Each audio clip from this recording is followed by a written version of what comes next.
Exercise 2.1 का ये रहा पहला प्रश्न। आलेख द्वारा किसी बहुपद का एक घातीय या द्विघातीय होने की जांच करने पर आधारित प्रश्न। यहाँ हम लोग पहले प्रश्न में नीचे दिए गए बहुपदों के आलेख को देखकर जांच करें कि वे घातीय हैं या द्विघातीय, या न तो एक घातीय और हैं और न द्विघातीय। यहाँ पहले दूसरे तीसरे के रूप में हमें आलेख के द्वारा इसका सॉल्यूशन देना है। तो यहाँ देखें, जैसा कि हम लोग कॉन्सेप्ट में पढ़ चुके हैं, एक घातीय बहुपद का आलेख सदा सरल रेखा में जाता है। यहाँ सरल रेखा देखिए बना रहा है, एक्स अक्ष और वाई अक्ष पर जो आलेख खींचा गया है। तो हम यहाँ लिख सकते हैं, क्योंकि इस बहुपद का आलेख एक सरल रेखा है, अतः यह एक घातीय बहुपद है। तो हम अपने आंसर में सिर्फ एक घातीय लिख देंगे।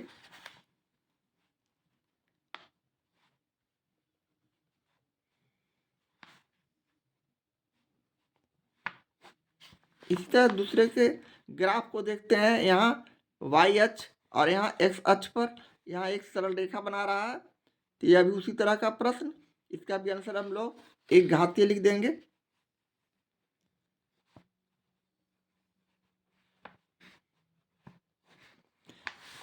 इसी तरह तीसरे प्रश्न को लेते हैं।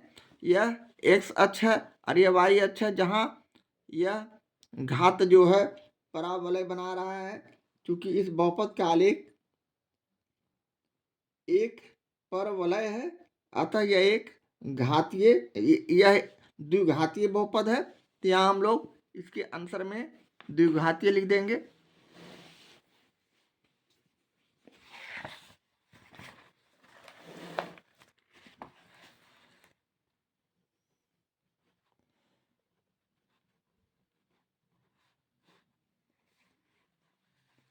सभी में बहुपद भी लिख सकते हैं, द्विघात एक घातीय बहुपद।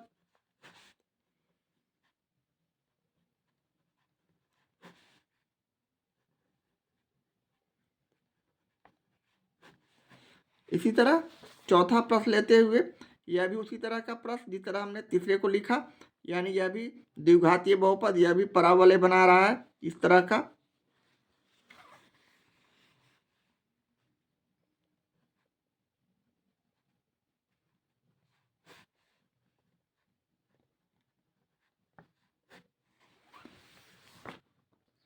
पहले प्रश्न का ये रहा पांचवा प्रश्न। यहाँ हमें उसी तरह का ग्राफ दिया हुआ, आलेख दिया हुआ है, एक्स अक्ष और वाई अक्ष के रूप में। हमने ग्राफ कॉपी को इस तरह रखकर इस पर ग्राफ खींचा गया है। यह ग्राफ इस तरह का है, इस तरह।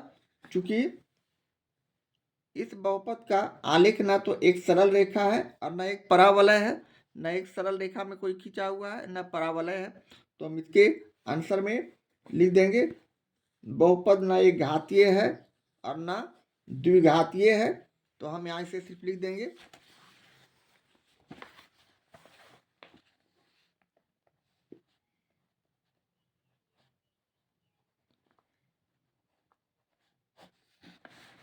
न एक घातीय है और न द्विघातीय है।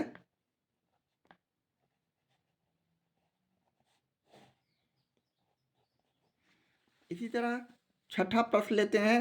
तो यह भी उसी तरह का प्रश्न, यह भी न एक घातीय है, न एक सरल रेखा है, न परावलय है। तो इसका भी हम लोग उत्तर उसी तरह छठे प्रश्न का भी वही उत्तर हो जाएगा। इसी तरह सातवां प्रश्न, यह भी उसी तरह का प्रश्न, यह भी न सरल रेखा है और न परावलय है। तो इसका भी उत्तर हम लोग उसी तरह सातवां और आठवां दोनों का वही आंसर, सेम आंसर, न एक घातीय है और न द्विघातीय है। तो सभी को हम इस तरह कर आगे बढ़ते हैं।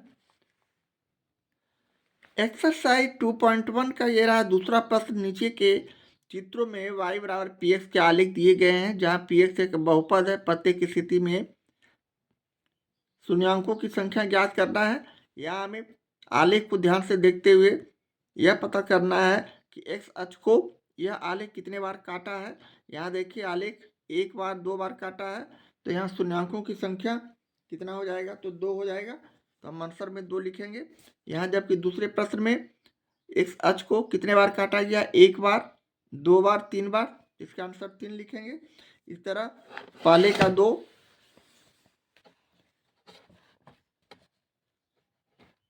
दूसरे का 3 हम अपने आंसर में लिखेंगे। इसी तरह तीसरे प्रश्न में हम आलेख को एक्स अक्ष को कोई आलेख एक जगह काट रहा है एक बिंदु पर, जिसका आंसर भी 1 होगा। इसी तरह चौथे प्रश्न में आलेख एक्स बिंदु को एक जगह काट रहा है, अलग अलग एक ही जगह काट रहा है, तो यह भी एक, इसका आंसर भी 1 हो जाएगा। इसी तरह पांचवें प्रश्न में हम आलेख को यहाँ 2 जगह काट रहा है एक्स अक्ष को 1 और 2, तो इसका आंसर 2 होगा। इसी तरह छठे प्रश्न में आलेख एक्स अक्ष को एक जगह काट रहा है, तो इसका आंसर 1 होगा। और इसे हम अपने आंसर शीट पर सिर्फ लिख देते हैं। तो यहाँ हम उसी तरह इस तरह हम लोग बहुपद के का आलेख एक्स अक्ष को सिर्फ जितने बिंदु पर काटता है वह हमारा आंसर होता है। तो हमारा दूसरा का पहला 2 जगह काटता है एक्स अक्ष को, तो 2, दूसरे में 3 जगह काटता है तो 3, तीसरे में एक स्थान को काटता है तो 1, इस तरह चौथा का 1, पांचवा का 2 और छठा का 1। इस तरह आलेख हमारे एक्स अक्ष को छूते हुए निकलता है। इस तरह हम इसको सीधे डायरेक्ट आंसर लिख देते हैं। अब हम आते हैं उसी तरह तीसरे प्रश्न की ओर। तीसरा प्रश्न भी उसी तरह का लगभग निम्नलिखित चित्रों में y बराबर px को आलेख दिए गए हैं, जहां px एक बहुपद है, प्रत्येक स्थिति में शून्याङ्कों की संख्या ज्ञात करें। यह भी उसी तरह का प्रश्न, यहाँ भी आलेख दिया हुआ है पहला दूसरा। तो यहाँ हम देखते हैं आलेख एक सरल रेखा में जा रहा है और एक अक्ष को एक बार काट रहा है, तो इसका आंसर 1 होगा। इसी तरह आलेख यहाँ एक अक्ष को 2 बार काट रहा है, तो इसके शून्याङ्कों की संख्या 1 और 2 यानी 2 होगा। इसी तरह तीसरे प्रश्न में एक्स अक्ष को यह आलेख 4 जगह काट रहा है, 1, 2, 3 और 4, जिसका आंसर 4 होगा। जबकि चौथे प्रश्न में एक्स अक्ष को यह आलेख रेखा एक भी जगह नहीं काट रहा है, इसका आंसर हम शून्याङ्कों की संख्या में 0 लिखेंगे। इस तरह हम आलेख को सीधे देखते हुए प्रश्न का सॉल्यूशन इस प्रकार लिख सकते हैं। 1, पहला का 2, दूसरे का, तीसरे का 4 और चौथे का 0, और ये सभी हमारा आंसर हो जाएगा। इस तरह हम एक्सरसाइज 2.1 को सीधे आलेख देखकर सीधे जल्दी से हम इसका सॉल्यूशन या आंसर लिखते हैं। एक्सरसाइज 2.2 का ये रहा पहला प्रश्न, जो कि लघु उत्तरीय प्रश्न शॉर्ट आंसर टाइप क्वेश्चन के अंतर्गत आने वाले सारे प्रश्न।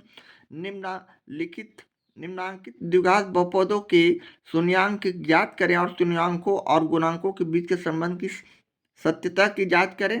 यह हम लोग 1 to 8 यानी 8 प्रश्नों का सॉल्यूशन एक ही तरह से करेंगे। तो चलें बारी बारी से सारे प्रश्नों का सॉल्यूशन करते हैं। यहाँ पहले प्रश्न हमें द्विघात बहुपद के रूप में दिया हुआ है, इसमें हम लोग सभी द्विघात बहुपद के शून्याङ्कों को ज्ञात करते हुए उसकी जांच करेंगे। तो यहाँ px हमारा जो कि द्विघात बहुपद है x² - 3 के रूप में दिया हुआ है। क्योंकि शून्याङ्क के लिए हमें px बराबर 0 रखना जरूरी है, इसलिए हम इसे x² - 3 को बराबर 0 लिख सकते हैं। यहाँ से अब हम लोग x² बराबर -3 को राइट हैंड साइड ले जाते हैं तो +3 हो जाता है। इसलिए यहाँ से हम लोग x बराबर ±√3 3 का वर्ग कर देंगे, यानी हमें √3 और -√3 के रूप में 2 शून्यक मालूम हो चुका है। अर्थात यहाँ अल्फा बराबर √3 और बीटा बराबर -√3 के रूप में शून्याङ्क आ चुके हैं। तो बहुपद के हम यहाँ लिखेंगे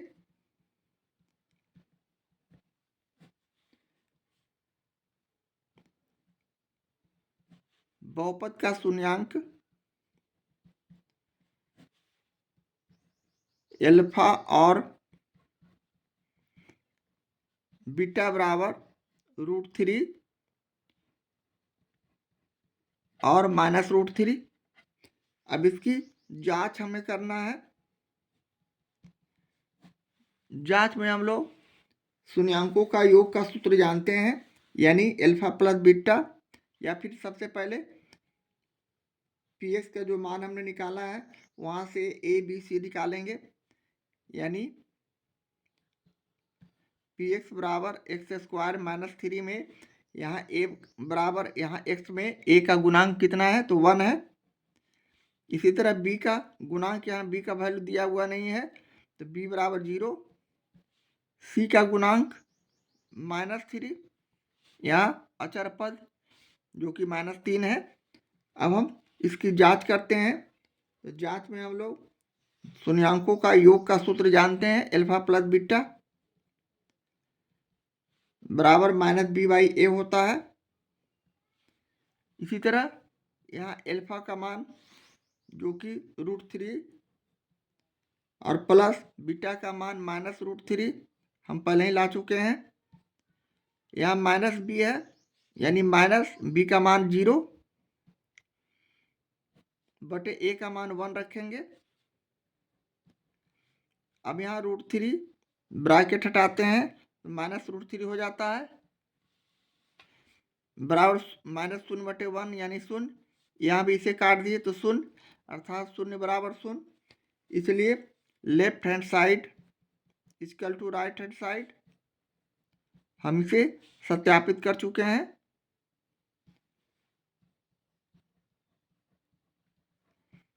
इस तरह हम पहले प्रश्न का सॉल्यूशन करते हैं। एक्सरसाइज 2.2 का पहला का ये रहा दूसरा प्रश्न, जो कि हमें बहुपद के रूप में इस तरह दिया हुआ है, पी एक्स बराबर 2x² माइनस 8x और प्लस 6। यहाँ हम जानते हैं शून्यांक के लिए पी एक्स को बराबर 0 होना चाहिए, यानी हम 2x² माइनस 8x और प्लस 6 बराबर 0 करेंगे। अब यहाँ से हम लोग इसे गुणनखंड करते हैं, फैक्टर करते हैं, यानी 6 का और 2 का गुना कर दिए तो 12 इस अचर पद, और यहाँ प्रथम पद यानी 6 और 2 का गुना कर दिए तो 12, 12 का फैक्टर करते हैं तो 2 छक 12, 2 का फैक्टर किए 3 से, यानी 2 गुने 2 और गुने 3। अब इसी में से हमें ऐसी संख्या को गुना करना कि बीच वाला -8 आना चाहिए और गुना करने पर 12 आना चाहिए। इस तरह हम यहाँ जोड़ते हैं तो 3 दूनी 6, इसे हम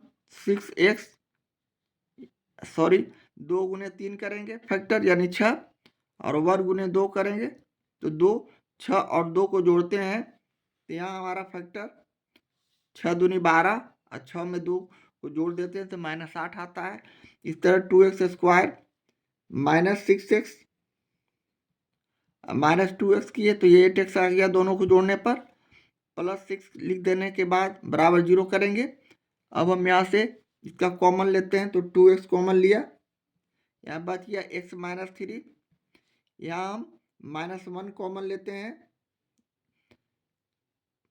सॉरी -2 कॉमन लेते हैं, x -3 यहाँ भी बचेंगे। अगले स्टेप में हम इसे पुनः x -3 का कॉमन करते हैं तो हमारे पास संख्या 2x -2 बचेंगे इक्वल टू 0। अब हम लिख सकते हैं चूंकि x -3 बराबर 0, इसलिए यहाँ से x बराबर +3 हो जाएंगे ब्रैकेट के, सॉरी राइट हैंड ले जाने पर। इसी तरह चूंकि 2x -2 बराबर 0, इसे हम अगले स्टेप में 2x बराबर -2 को राइट हैंड ले जाते हैं +2, इसलिए x बराबर यहाँ 2/2 यानी 1। इस तरह x का मान 1। इस तरह हमारे पास बहुपद का शून्यांक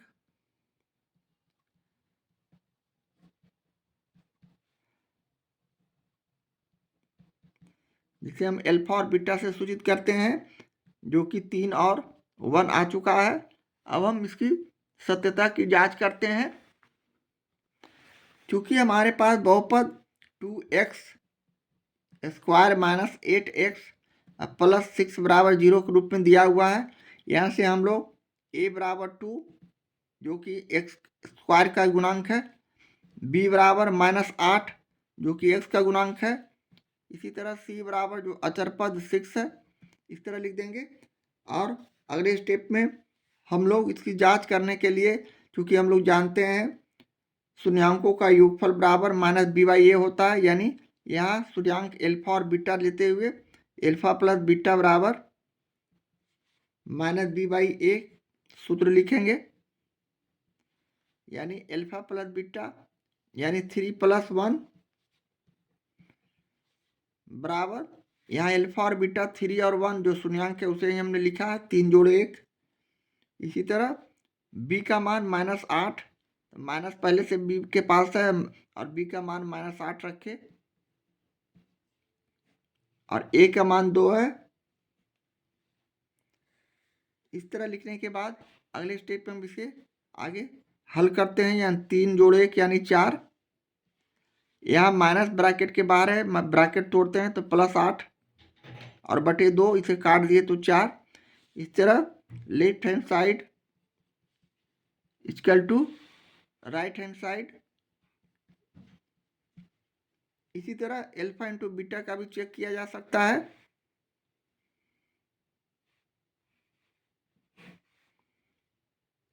गुणनफल, शून्यांकों का गुणनफल हुआ, इसका हम लोग पहले योगफल का चेक किए, अब गुणनफल का। यानी एल्फा इंटू बीटा का सूत्र होता है c/a। उसी तरह एल्फा का मान यहाँ 3 है और गुणे 1। c का मान यहाँ हमारे पास प्रश्न में 6 है। a का मान 2, इसे भी काट दिए तो 3, यानी 3 बराबर 3। इसलिए left hand side equal to right hand side. इस तरह हम इसे सत्यापित कर सकते हैं। दोनों तरफ संख्या बराबर आ गया तो यह सत्यापित हो गया। प्रश्न 2 का ये रहा तीसरा प्रश्न, जो कि px के रूप में हमें इस तरह दिया हुआ है, बहुलक के रूप में, बहुपद के रूप में x² - 2x - 8। चूंकि px बराबर शून्य अंक के लिए हमें px बराबर 0 लाना है, इसलिए हम x² - 2x - 8 बराबर 0 लिख सकते हैं। अब यहाँ हम इसे फैक्टर करते हैं, गुणनखंड करते हैं। 8 है, 8 का फैक्टर किए 2 से, 2 चौका 8, 2 से 2। अब यहाँ जोड़ा लगाना है, 2 दूनी 4 और 1 गुने 2, यानी 4 और 2 में हम इसे जोड़ या घटाकर -2x और गुणा करने पर 4 दूनी 8। इस तरह हम इसे x² माइनस यहाँ हम 4x किए और +2x किए, तो यहाँ 4 और 2 में हम घटाते हैं दूसरे में तो -2x आता है। इसी तरह -8 यहाँ 4 और 2 में गुणा करने पर लाते हैं, 4 दूनी 8 तो -8। अब हम इसका गुणनखंड करने के बाद अब ये दोनों में कॉमन लेते हैं। x कॉमन लिया तो x - 4, यहाँ +2 कॉमन लिया तो x - 4 इक्वल टू 0। इसी तरह x - 4 कॉमन लेने के बाद अगले स्टेप में हमारे पास x + 2 बच जाएंगे। अब चूंकि x - 4 इक्वल टू 0, इसलिए x equal to right hand side लाने पर -4 + 4 हो जाएंगे। इसी तरह चूंकि x + 2 बराबर 0, तो हमारा x बराबर उसी तरह -2 हो जाएंगे। इस तरह हमारे एल्फा और बीटा का मान यहाँ 4 और -2 आ चुका है, इसलिए हम यहाँ लिखेंगे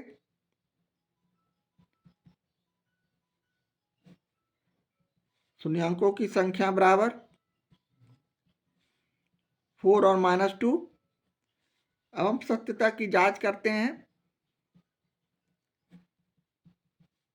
शून्यांकों का योगफल और गुणनफल में संबंध क्या है, तो यहाँ px बराबर हमारे पास प्रश्न में दिया हुआ है x² - 2x और -8। यहाँ से हम a बराबर 1 लिखेंगे, x² का गुणांक 1, x का गुणांक -2 जो कि b बराबर -2 हो जाएंगे, c का जो कि अचर पद है -8।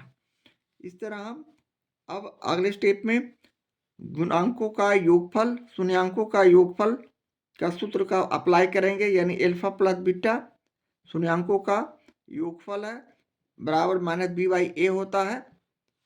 यहाँ एल्फा का मान 4 और बीटा का -2, 4 + -2 एल्फा और बीटा का वैल्यू रखे।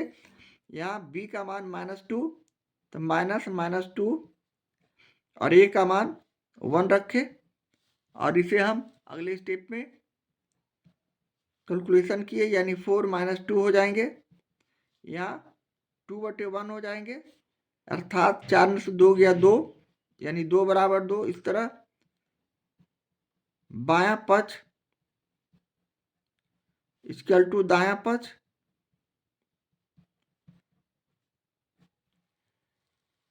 इसी तरह एल्फा इंटू बीटा का भी वैल्यू हम निकाल सकते हैं, गुणांक शून्यांकों का गुणनफल एल्फा इंटू बीटा बराबर c/a होता है। अब हम एल्फा इंटू बीटा का वैल्यू यहाँ 4 इंटू -2 करेंगे।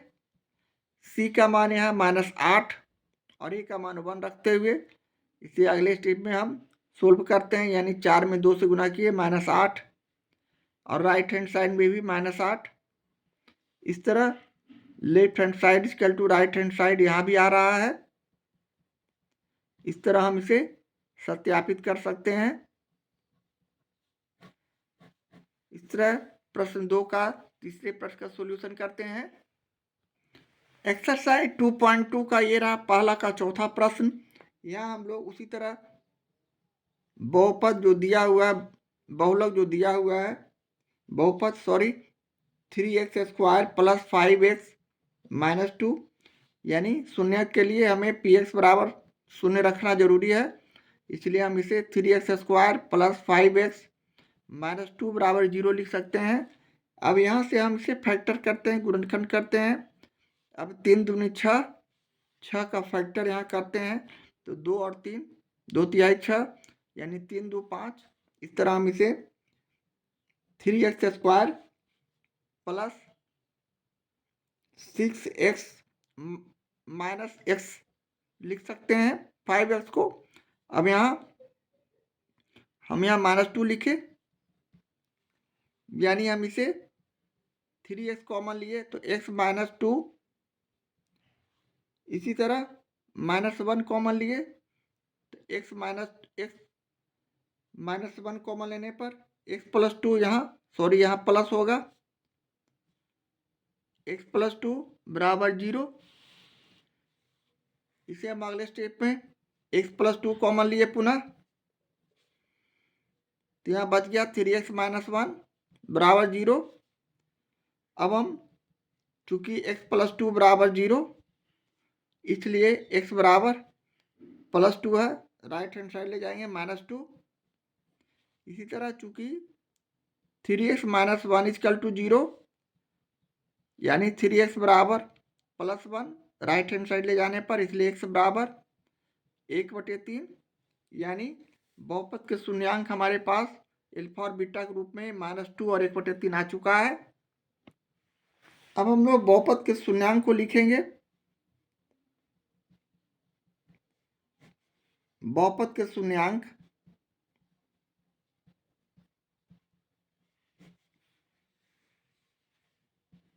अल्फा बराबर -2 और बीटा बराबर 1/3। अब हम इसकी सत्यता की जांच करते हैं।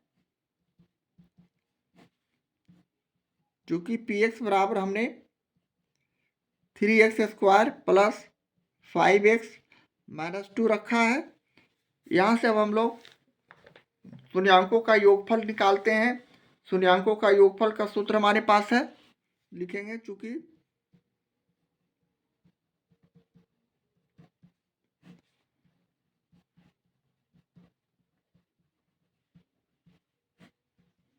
अल्फा प्लस बीटा, यहाँ अल्फा का मान -2 प्लस बीटा का मान 1/3। इसे हम आगे हल करते हैं तो एलसीएम निकाले 3, ये -6 हो जाएंगे और +1, यानी इसे हम हल करते हैं तो हमारे पास संख्या -5/3 और -5 हमारा x का गुणांक है, तो हम यहाँ लिख देंगे -x का गुणांक और बटे 3 जो है यहाँ एक्स स्क्वायर का गुणांक है।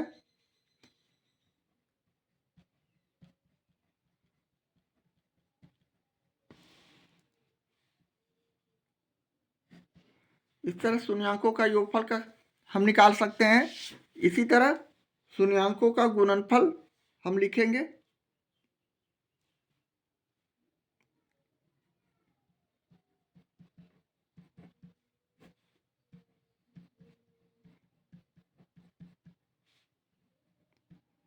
शून्यांकों का गुणनफल बराबर एल्फा इंटू बीटा।